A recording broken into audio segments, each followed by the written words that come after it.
Cryptanalysis. Cryptanalysis is the science and art of breaking codes. Studying and analyzing the crypto system in order to effectively decipher the coded message without the keys is the task of cryptanalysis. Now for cryptanalysis, we have got some cryptanalysis attacks, and those are to exploit the characteristics of the algorithms and try to deduce the plain text, or maybe try to evaluate the key, because if you know the key, then you would be easily able to convert your ciphertext into the plain text. So the main idea is to get the plain text from the ciphertext when you do not know the key, right? And for doing so, you can use a ciphertext only attack, or a known plain text attack, or a chosen plain text attack, or a chosen ciphertext attack, and we will talk about all the four in a few seconds. But before that, let's look into what is brute force attack. So brute force attack means that if you know the key domain, then you can generate all the possible key sets and try one after the other until you get a plain text that makes sense to you, right? So you try every possible key until the plain text is retrieved. This is your brute force. And on an average, it is seen that whatever is the key domain, from that domain at least half of the keys have to be tried to achieve the success. And larger the key domain, greater time is required to check all the keys, or check half of the keys of that domain, right? So let's just have a look at the example. So key size, and we'll check the number of keys that could be generated, and we'll assume that if we can do one decryption per microsecond, then how much time would be required, and if we are able to do 10 to the power 6 decryptions per microsecond, then how much time would be required. And key size that we'll be checking is first of all for 32 bits, and then we can check for 56 bits, then 128 bits, and then for 26 characters of alphabets. All right. So if there are 32 bits, then the total key domain that we have, the number of possible combination of the keys that could be generated is 2 raised to the power 32. And why is that? Because we are talking about bits, and bits can be either 0 or 1. So there are two only possible outcomes, and you have got 2 raised to the power 32 combinations, which is roughly equals to 4.3 cross 10 to the power 9 keys, right? And this 56 bits will generate 2 raised to the power 56, which is almost equivalent to writing 7.2 cross 10 to the power 16 keys.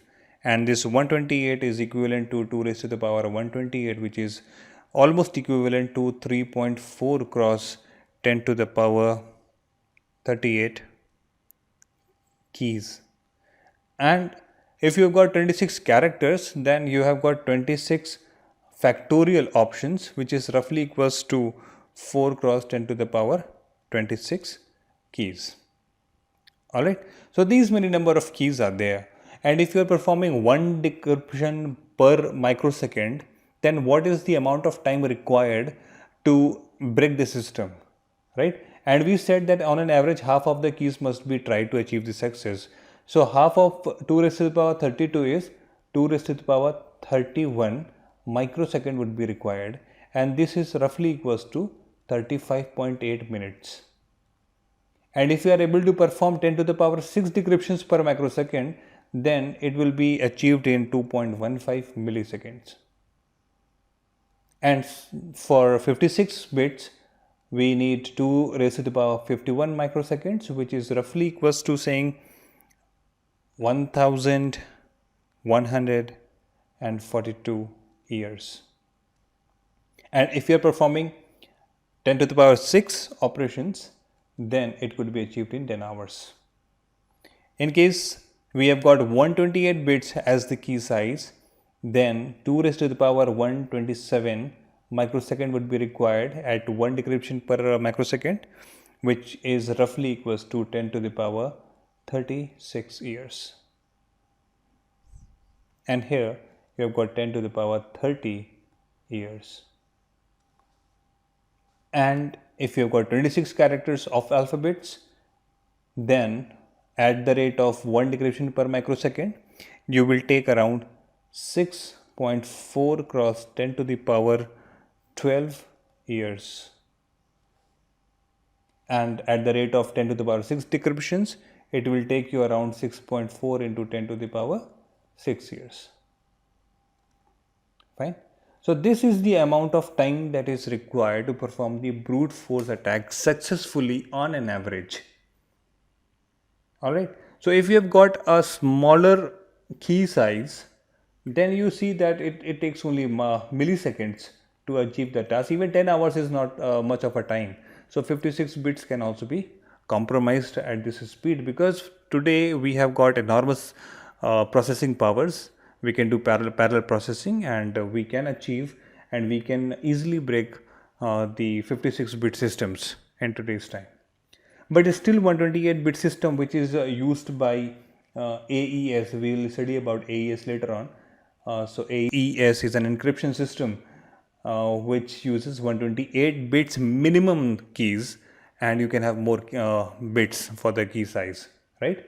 And in DES we use about the size of 56 bits of key, right? So DES is compromisable. AES is a very good algorithm, and we'll talk about them in detail when those topics come later on. But at this point I would like to tell you one information, that last year, that is 2019 October, there was a news that there is a company by the name of I think Sycamore. They have completed a task in 200 seconds, a specific task which they claimed could have been done in 1000 years by the supercomputers. So if this is the speed that we can achieve with the help of the quantum computing, then if we are performing a task for the breaking down of 26 character key size, then at this rate it will take you only around 355 hours, or which is equivalent to 14.8 days. Now this task, which took 10 to the power 6 years, with the help of the quantum computing could be achieved in under 15 days. Having now known about the brute force attack, we'll move on to the cryptanalysis. So the first kind of attack that a person can perform or intruder can perform is ciphertext only attack, and this attack is the most difficult one, because in this, intruder only knows about C and D. C means ciphertext and E means encryption algorithm. So a person, we assume that the minimum information that a person has is that he knows what algorithm am I using, and he can listen to the insecure channels and get the ciphertext. And it is a very difficult analysis. Here the Eve is supposed to read the ciphertext, then do some analysis and get the plain text back. Now this is a very difficult task for the Eve to perform. Now analysis is a very difficult task in case of ciphertext only attack, because if you are performing the brute force attack, the brute force attack will take a lot of time.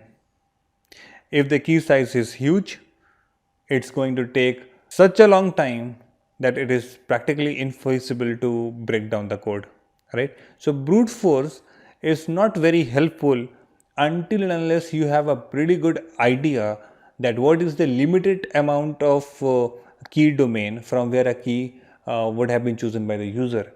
But if it is absolutely open and you just know that there are 256 bits key, so it would be very difficult. It is not possible to calculate or break down that system with the help of the brute force attack. So there is then frequency attack. Now frequency attack, what it does is that when it gets the ciphertext and it knows about the encryption algorithm, if the attacker knows that the encryption algorithm is a monoalphabetic substitution cipher, for example, then intruder knows that the frequency of the letters would be intact in the ciphertext. Now what does that mean? That if you perform a statistical analysis on the overall on a huge amount of English text, you will find that the frequency of the occurrence of letter E is the highest.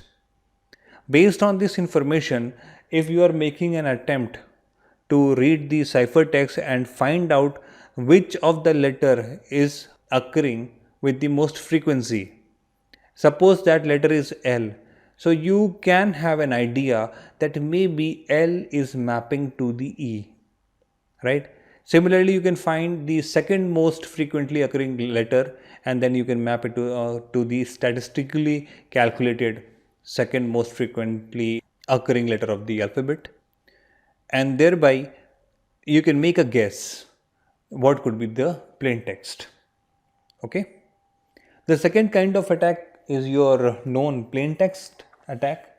In known plain text attack, an intruder knows the ciphertext because intruder can read the insecure channel and get the ciphertext from there. We are expecting that the intruder knows about the encryption algorithms that we are using, and intruder knows few plain texts also. Now, how does it know these few plain texts?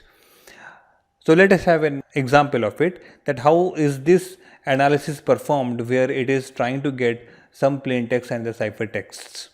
So ciphertext reading is very simple, it can read from the insecure channels, fine. But where does it getting the plain text?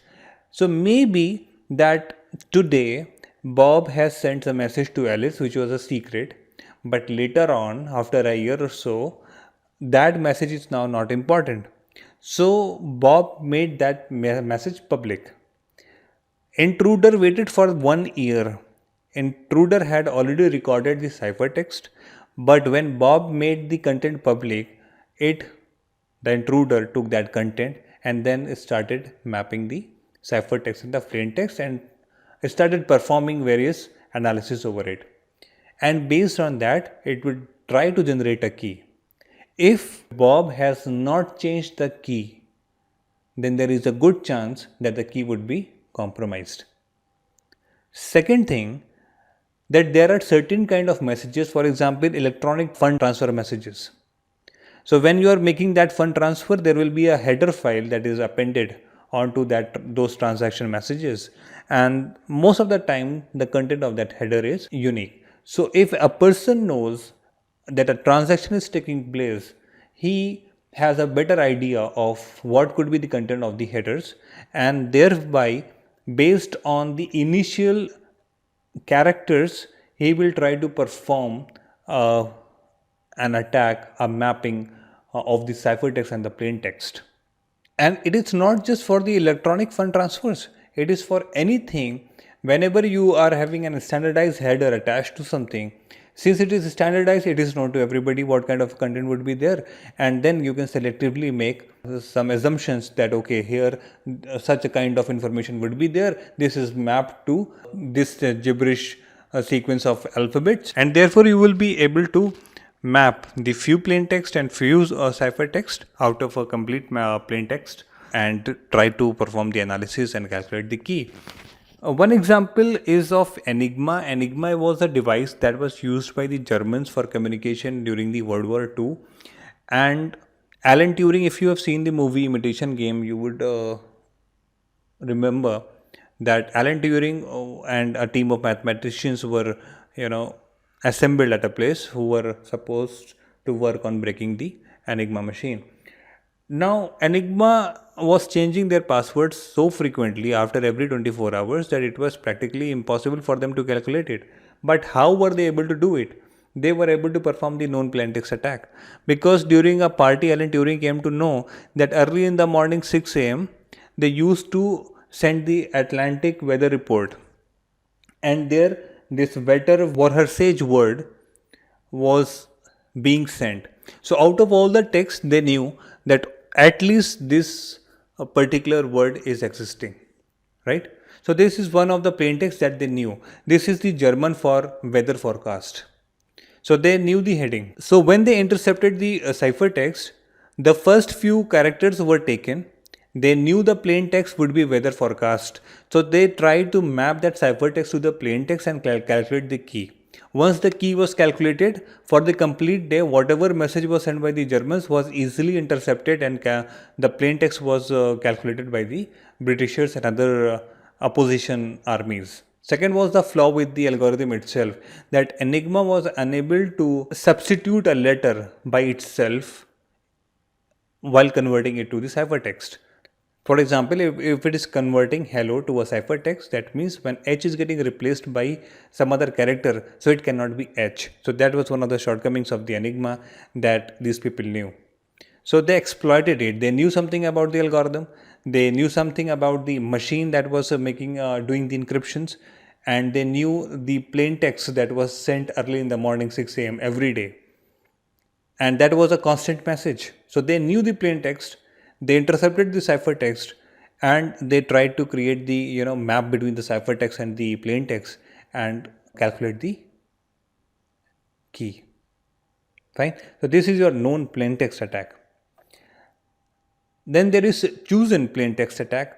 In this attack, this is similar to the previous one, that you try to maintain the pair of the plain text and the ciphertext, but here the approach is different. Here you try to have an access to the Bob's computer, the sender's computer, and in that computer you deliberately send in certain plain text and you get the ciphertext back, and that's how you are creating the pair of the plain text and the ciphertext. Alright, so here intruder knows the ciphertext and the encryption algorithm, and it selects certain plain text. It deliberately puts that plain text into the system of the sender, which is Bob in our case. It gets the ciphertext back, so it creates a map of the plain text and the ciphertext, and then perform the analysis and calculate the key, and start intercepting the messages from the insecure channel, apply that key and get the plain text back.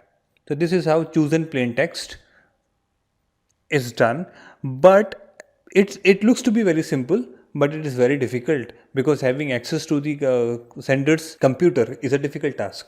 In chosen ciphertext attack, you again create the pair of the ciphertext and the plain text, but now you know the encryption algorithm and the decryption algorithm. You select some ciphertext, you try to get an access to the receiver's computer system, and then you feed in that ciphertext, try to get the plain text back, and from that you try to calculate the key, right? Again, this is very unlikely to happen, because getting access to somebody's computer is a very difficult task.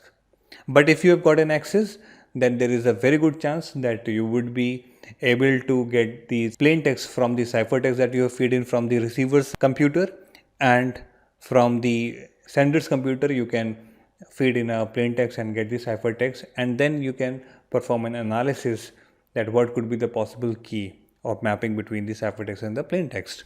Alright, so this way the script analysis could be performed.